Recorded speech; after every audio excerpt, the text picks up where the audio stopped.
Sobat Maestro yang dikasih Tuhan, kita berjumpa kembali pada acara hari ini dalam Maestro Golden Moment, dan bagian kita sekarang adalah mendengarkan firman Tuhan. Dan kita bersyukur ya Tuhan, karena sepanjang minggu yang lalu kita diberkati Tuhan dengan segala keadaan yang ada pada kita masih bisa eksis sampai hari ini. Nah, mari kita berdoa terlebih dahulu sebelum kita membaca dan merenungkan firman Tuhan. Ya Tuhan, di bawah kaki-Mu ya Tuhan, kami bersimpuh mendengarkan sabda-Mu seperti Maria sungguh-sungguh mendengarkan firman Tuhan. Seperti Maria yang sungguh-sungguh melayani Tuhan melalui kesediaannya untuk menerima firman Tuhan. Ya Tuhan, pada saat ini kami mau memberkati setiap Sobat Maestro yang pada hari ini boleh bersama-sama bergabung dengan kami, karena tidak punya kesempatan untuk datang ke rumah Tuhan. Kami yang ada di rumah, kami masih bisa menikmati berkat-Mu melalui ibadah pada pagi hari ini, dan selalu kami ingin mengarahkan hati kami kepada Tuhan. Sebab dengan keterarahan hati kami pada Tuhan, kami sungguh-sungguh bisa melakukan persekutuan yang intim dengan Tuhan. Tidak dibatasi oleh tembok-tembok gereja. Dimanapun juga kami berada, kami bisa beribadah kepada Tuhan. Tuhan, berkati hamba-Mu yang akan menguraikan firman Tuhan pada saat ini. Berkati semua Sobat Maestro yang sungguh-sungguh rindu untuk menyambut berkat Tuhan dengan firman Tuhan yang Engkau sampaikan pada kami di hari ini. Dan kiranya setiap orang yang merasa diberkati, biarlah memberkati orang lain, sehingga hidup kami sampai pada masa tua boleh berbuah untuk kerajaan Allah. Kami memberkati Bu Silvi, Saudara Stefanus, juga nanti Yunius yang bersama-sama dengan kami dalam acara ini, memandu kami untuk semua acara yang ada. Terima kasih Tuhan untuk semuanya. Roh Kudus hadir menolong kami. Bersabdalah pada kami sebab kami bersedia mendengarkannya. Dalam nama Tuhan Yesus, Tuhan dan Juru Selamat kami satu-satunya kami berdoa. Amin. Sobat Maestro yang dikasih Tuhan, kita akan membaca firman Tuhan pada hari ini, yaitu terambil dari Injil Yohanes pasal 12, ayat yang ke-20 sampai dengan 33. Saya akan membacakan masih dalam versi yang lama ya, terjemahan baru yang lama. Yesus memberitakan kematiannya. Di antara mereka yang berangkat untuk beribadah pada hari raya itu, terdapat beberapa orang Yunani. Orang-orang itu pergi kepada Filipus, yang berasal dari Betsaida di Galilea, lalu berkata kepadanya, "Tuan, kami ingin bertemu dengan Yesus." Filipus pergi memberitahukannya kepada Andreas. Andreas dan Filipus menyampaikannya pula kepada Yesus. Tetapi Yesus menjawab mereka, katanya, "Telah tiba saatnya Anak Manusia dimuliakan. Aku berkata kepadamu, sesungguhnya jikalau biji gandum tidak jatuh ke dalam tanah dan mati, ia tetap satu biji saja. Tetapi jika ia mati, ia akan menghasilkan banyak buah. Barang siapa mencintai nyawanya, ia akan kehilangan nyawanya. Tetapi barang siapa tidak mencintai nyawanya di dunia ini, ia akan memeliharanya untuk hidup yang kekal. Barang siapa melayani aku, ia harus mengikut aku. Dan dimanapun aku berada, di situ pelayanku akan berada. Barang siapa melayani aku, ia akan dihormati Bapa. Sekarang jiwaku terharu, dan apakah yang akan kukatakan? Bapa, selamatkanlah aku dari saat ini. Tidak, sebab untuk itulah aku datang ke dalam saat ini. Bapa, muliakanlah namamu. Maka terdengarlah suara dari surga, "Aku telah memuliakannya, dan aku akan memuliakannya lagi." Orang banyak yang berdiri di situ dan mendengarkannya berkata bahwa itu bunyi guntur. Ada pula yang berkata, "Seorang malaikat telah berbicara dengan dia." Jawab Yesus, "Suara itu telah terdengar, bukan oleh karena aku, melainkan oleh karena kamu. Sekarang berlangsung penghakiman atas dunia ini. Sekarang juga penguasa dunia ini akan dilemparkan keluar. Dan aku, apabila aku ditinggikan dari bumi, aku akan menarik semua orang datang kepadaku." Ini dikatakannya untuk menyatakan bagaimana caranya ia akan mati. Ya. Ayat yang terakhir sangat bagus itu. Ini dikatakannya semua tadi yang saya baca itu untuk menyatakan bagaimana caranya ia akan mati. Sobat Maestro yang dikasihi Tuhan, tema kita pada hari ini adalah memilih jalan kemuliaan Yesus. Saudara-saudara, sejak dari dulu, ya, sejak zaman Yesus juga, ya, Yesus itu hadir di dalam keadaannya, dan kita melihat masyarakat pada waktu itu sejak dulu melihat kemuliaan itu selalu diukur secara material. Ya. Saya juga pada waktu masih kecil sekolah SD sudah ada ada ranking 1, ranking 2, ranking 3, 10 besar segala macam itu. Orang selalu melihat kebesaran, ya, kehormatan, kemuliaan itu diukur secara material. Nah, kalau zaman dulu mungkin tidak terlalu terbuka. Tapi zaman sekarang, karena keterbukaan informasi yang barangkali tidak terkendali ini, maka hal-hal yang tadi saya sebutkan itu muncul ke permukaan. Ya. Kita lihat akhir-akhir ini misalnya muncul fenomena flexing yang tak lepas dari budaya konsumerisme. Maka orang rela melakukan apa saja termasuk kejahatan dan kekerasan kepada sesamanya supaya ia nampak lebih mulia atau lebih hebat dari yang lain. Gaya hidup mewah, ingin kaya raya, bergaya seperti para selebritis idola, pamer kekayaan atau flexing, dan itu adalah merupakan bagian daripada kehidupan masyarakat. Ada semacam society pressure, ya, yang terjadi di tengah masyarakat, bahwa kalau kita nggak punya itu semuanya, kita merasa tidak mulia, kita merasa hina. Maka tidak heran jika manusia sepertinya dibawa untuk mengikuti budaya populer ini karena tekanan masyarakat tadi, dan itu tidak bisa kita memilihnya, ya.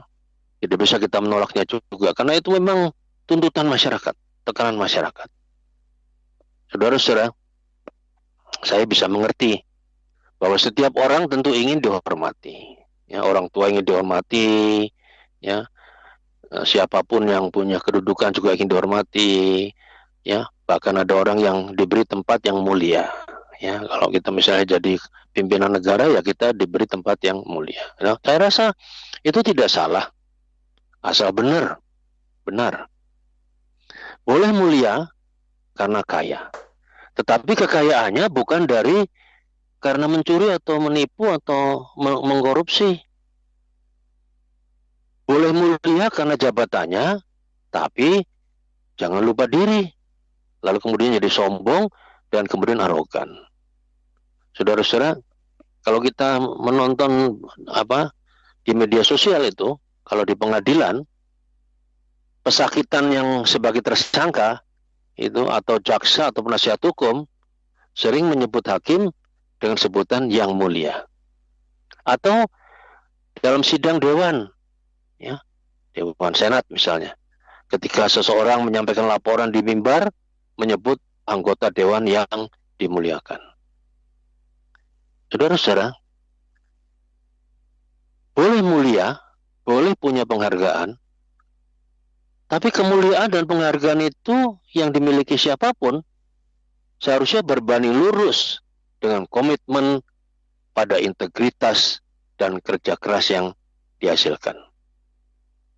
Ada kejujuran, ada keadilan, membela rakyat, tidak sombong, tidak arogan, tidak dari hasil korupsi, semua itu. Tetapi saudara-saudara, ternyata seorang hakim atau anggota Dewan Senat misalnya bisa juga menjadi pesakitan di hadapan sidang tindak pidana korupsi. Atau seseorang berubah menjadi arogan atau sombong ketika ia memiliki kuasa dan kekayaan berlimpah.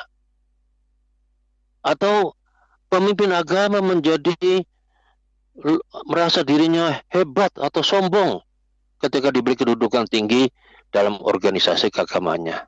Lalu berbuat seolah-olah dia sebagai pemimpin agama yang merupakan satu-satunya otoritas.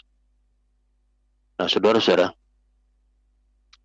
hal serupa juga terjadi dalam praktek keagamaan orang-orang Farisi pada zaman dulu.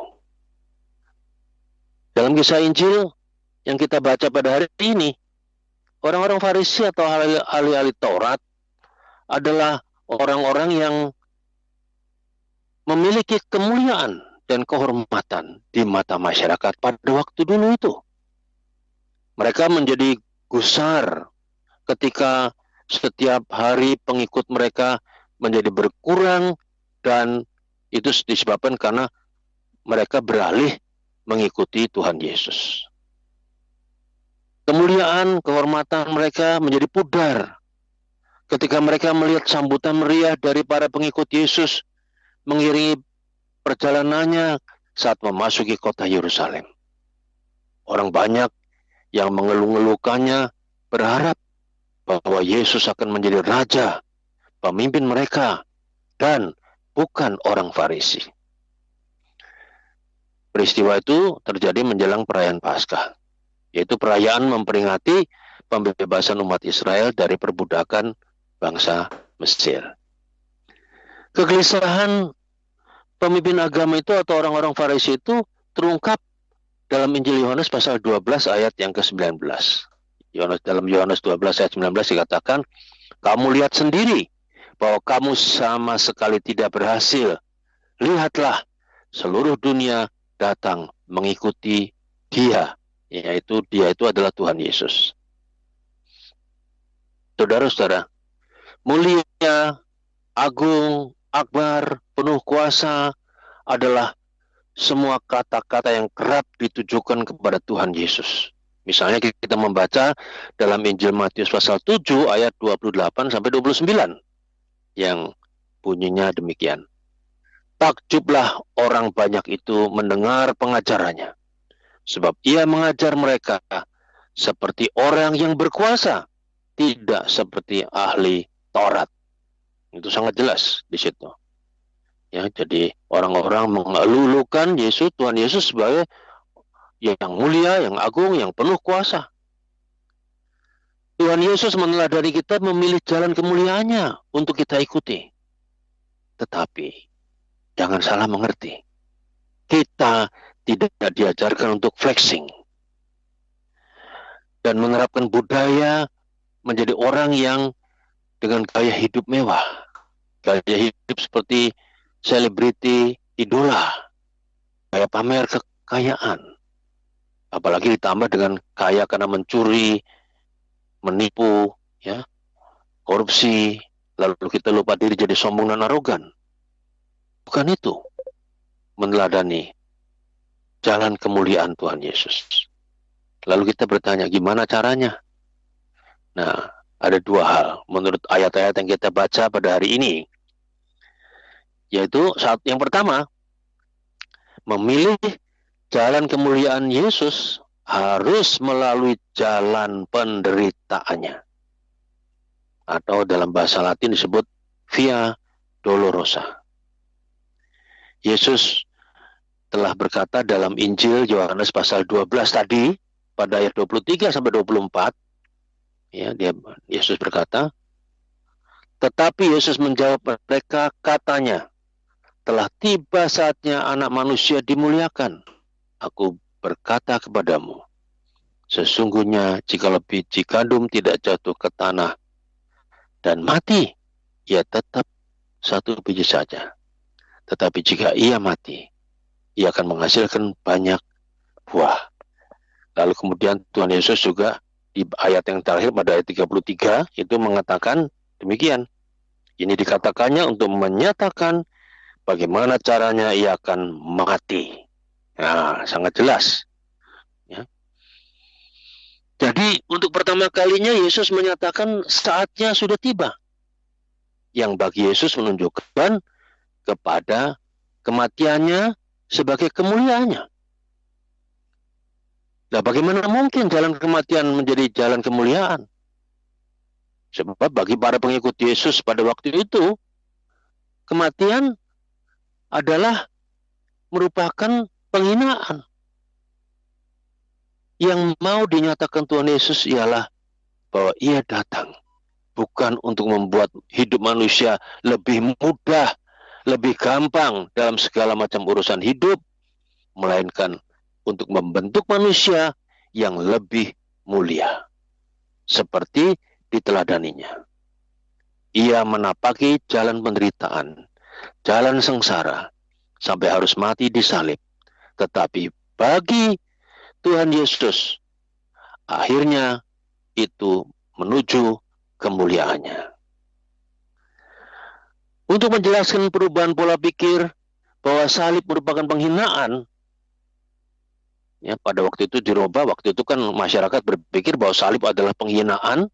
Ya, untuk merubah pola pikir itu, ya, bahwa salib itu adalah kemuliaan, kata Yesus. Maka Yesus menjelaskan bahwa perumpamaan yang indah seperti gandum yang tidak jatuh ke tanah dan tidak mati, maka ia tetap satu biji saja. Tetapi jika gandum itu jatuh ke tanah mati, ia akan menghasilkan banyak buah. Gandum satu biji tidak berarti, tidak dipandang. Tapi bila pohon gandum menghasilkan buah, maka itu sesuatu yang wah banget, yang luar biasa banyak. Berarti bangetnya luar biasa. Harus ada penderitaan sebelum ada kemuliaan. Biji itu memiliki hidup di dalamnya dan membawa hidup itu bersamanya melalui kematian. Kematian yang dialami biji itu adalah untuk kepentingan hidup itu sendiri. Dengan kematian, hidup itu dilepaskan dari bungkusnya, dari batas-batas yang melingkunginya, dan berkembang menjadi tanaman baru yang merupakan kebangkitannya. Ya. Akhirnya menghasilkan banyak buah yang merupakan buah-buah kebangkitan. Yesus menyatakan kematiannya sebagai kematian butir gandum yang memang harus jatuh dan mati untuk menghasilkan banyak buah. Pernyataan Yesus tentang gandum ini tidak hanya berlaku bagi Yesus, tapi juga bagi kita, setiap orang yang ingin mengikut Yesus. Yesus mengundang para murid untuk memilih cara hidup yang sama seperti dia, yakni tidak menyayangkan nyawa mereka untuk sebuah kemuliaan yang sesungguhnya, yaitu untuk sebuah kehidupan yang kekal. Orang yang tidak menyayangkan nyawanya sekalipun di dunia ini adalah seperti gandum yang ditabur di tanah kemudian mati, tetapi pada akhirnya menghasilkan butir-butir gandum yang baru. Orang yang mencintai nyawanya adalah bagaikan bulir gandum yang tidak mau mati, sehingga akhirnya tinggal sebiji saja yang tidak nampak kemuliaannya, alias apa? Tidak berarti apa-apa. Yesus menolak orang mengenal dirinya hanya sepotong-sepotong atau sepenggal-sepenggal, alias tidak utuh. Yakni apa? Karena pada waktu itu orang-orang masyarakat itu sebetulnya mengenal diri Yesus seputar cerita hanya tentang keperkasaan, kehebatannya, dan mujizat-mujizatnya dalam menaklukkan kuasa-kuasa jahat, mengusir iblis, dan itu semuanya menjadikan hidup lebih mudah. Yesus ingin orang mengenal dan mengikutinya secara utuh.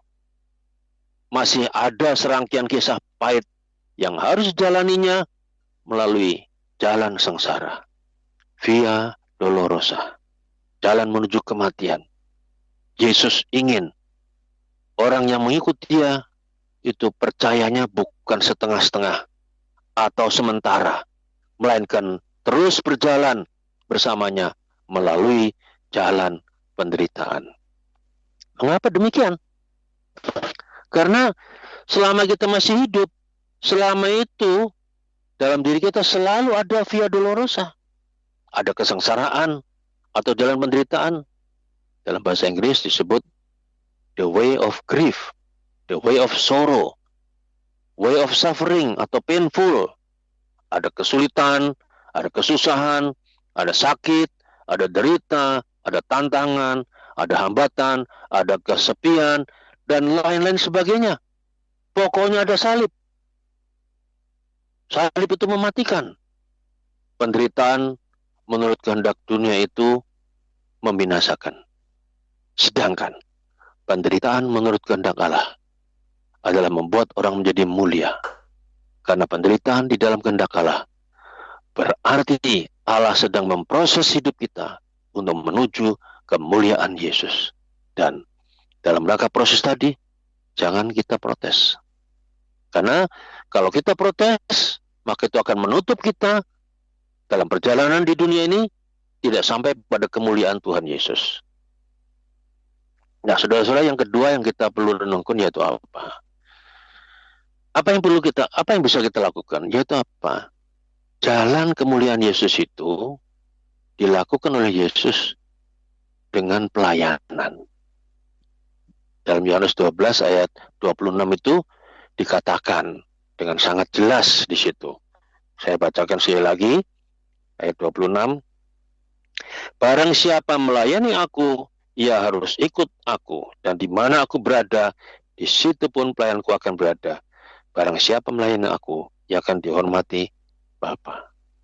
Nah, saudara-saudara, pertanyaan kita adalah, kalau ditanyakan di mana aku berada, di situ pelayanku berada. Nah, saya mau tanya pada saudara-saudara pendengar Maestro Golden Moment ini, di mana Yesus berada? Di surga kan? Kalau secara nyata di surga. Pelayanku berada di mana? Oh, di dunia. Kita di dunia kan sebagai pelayan. Masa melayani ke surga, mesti naik ke surga dulu? Kan tidak. Yesus mau mengatakan bahwa di mana aku berada, di situ pelayanku berada. Di mana Yesus berada? Ya, di dalam diri orang-orang yang perlu kita layani. Orang-orang yang memerlukan pelayanan. Terutama orang-orang yang hina.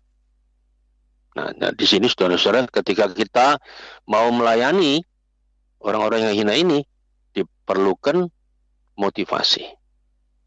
Kata pelayanan itu dalam bahasa, sebetulnya dari kata benda, ya, dari kata Ibrani ebed, akar katanya afad, lalu dari kata itu ada avodah. Avodah itu adalah ibadah atau kerja. Jadi pelayanan itu berarti apa? Kita melakukan pekerjaan buat Tuhan melalui kehidupan orang-orang yang memerlukan pelayanan kita. Nah, dalam konteks perjanjian lama, saudara-saudara, seorang pelayan, ya, atau dalam zaman dulu pelayan itu disebut budak, nggak ada istilah pelayanan, ya, budak Ibrani itu sebenarnya memiliki hak untuk bebas dan merdeka pada tahun ke-7 setelah 6 tahun lamanya bekerja pada tuannya. Meski demikian, ada juga beberapa budak yang justru melepaskan haknya untuk merdeka dan memilih mengabdi kepada tuannya seumur hidup. Budak itu memutuskan untuk kerja pada tuannya, setia pada tuannya, dan itu biasanya ditandai dengan anting-anting, ya, di telinganya. Itu artinya apa? Dia melayani tuannya seumur hidup. Saudara bisa membaca dalam Keluaran pasal 21 ayat yang ke-6. Nah, saudara-saudara, kita bertanya, bukankah ini ganjil, ya? Agak ganjil seperti ini. Bukankah setiap orang ingin bebas merdeka? Tetapi mengapa ada orang-orang tertentu yang justru menghambakan dirinya seumur hidup untuk melayani tuannya? Jawabnya, itu ada di Keluaran 21 ayat yang kelima. Yaitu apa?